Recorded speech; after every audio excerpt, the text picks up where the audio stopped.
এগুলো আপনি জমাইয়া রমজান মাসে আপনার মালের থেকে যাকাত দিয়ে দেন। আপনার পাশে একজন গরিব লোক আছে, ওই লোকটাকে আপনি যাকাত দিয়ে দেন, যে যাকাতের কারণে আপনিও লাভবান এবং উনিও ধন্য হয়ে গেল। আপনিও আপনার যাকাত দিয়ে গেলে আপনিও সুন্দর হয়ে গেলেন, ফ্রেশ হয়ে গেলেন। আর এমন এমন বড় লোক আছে, এমন এমন ধনী আছে, ওই 2.5 টাকার লোভ সামলাইতে পারে না। কথা বলেন ঠিক কিনা? আম্মা জান আয়েশা যখন যাকাত দিলেন তখন কি করলেন?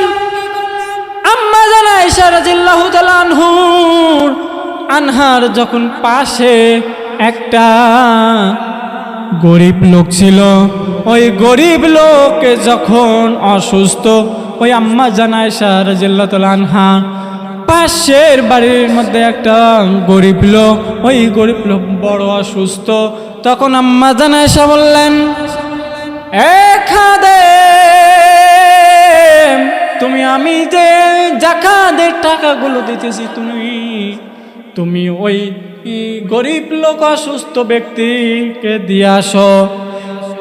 খাদেম, 3টা কথা শোনো। তুমি হাত দিয়ে টাকা দিবা না, তুমি হাত দিয়ে ওনাকে টাকা দিবা না, আবার বলবা না দোয়া চাই, এ কথাও বলবা না। টাকা দিয়ে বলবা না দোয়া করেন, আবার বলবা না এটা যাকাতের টাকা, এটাও বলবা না। আম্মা জান আয়েশা বললেন তার খাদেমকে, তার খাদেম কথা অনুযায়ী তাই করলো। খাদেম যে বললেন, আম্মা জান তাহলে কিভাবে রাখবো একটু বলে দেন। তখন আম্মা জান আয়েশা বললেন, ওই অসুস্থ ব্যক্তির বালিশের নিচের মধ্যে তুমি টাকাটা রাইখা দাও। কি বললেন? অসুস্থ ব্যক্তির বালিশের নিচের মধ্যে তুমি টাকাইয়া দাও, টাকাটা দিয়ে আসো। তখন ওই খাদেম ওইভাবে দিয়ে আসলেন, টাকাটা বালিশের নিচে রাখলেন।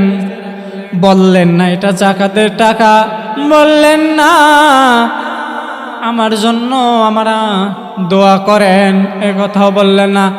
আর তুমি আমি কি করি? দুনিয়াবির মধ্যে যাকাত দেয়, মাইক নটকায়, এখানে যাকাতের মাল দেওয়া হয় যাকাত। বাজারের নিম্নমানের কাপড় তুমি যাকাত দাও মাইক লাগিয়া, ওই শুধু ওই গরিব লোকটাকে দাও, স্বামী এবং স্ত্রীকে একটা কাপড় একটা লুঙ্গি দাও, এবং তার খোঁজও রাখো না তার বাচ্চাকে কে দিবে। গরিব লোক স্বামী আর স্ত্রী দুইজনে চিন্তা করলো, আমাদের তো কাপড় হইয়া গেল, আমাদের কাপড় তো যাকাতের হলো, এবং আমার সন্তানের কি হবে এই চিন্তা করিয়া স্বামী স্ত্রী দুইজনে চোখের পানি ছায়া ছাড়াইয়া কান্না করে। বন্ধুরা একটু ভালো করিয়া শোনেন, মাগুরার বন্ধুরা ভালো করিয়া শোনেন, যে কথাটা বলতেছিলাম একটু গভীর মনোযোগ দিয়ে শোনেন। আপনি যখন যাকাত দিবেন, ওই যাকাত থেকে আপনি প্রতিবারে তো তার স্বামী এবং স্ত্রীকে দেন। এবার বলেন, আপনার ঘরে যখন যাকাত দেবেন, এইভাবে আপনি তো একটা শাড়ি, একটা লুঙ্গি, 250 গ্রাম চিনি, একটা লাচ্চার প্যাকেট তুমি দাও, দিয়ে তারপরে তো আর কোনো খোঁজ খবর রাখো না।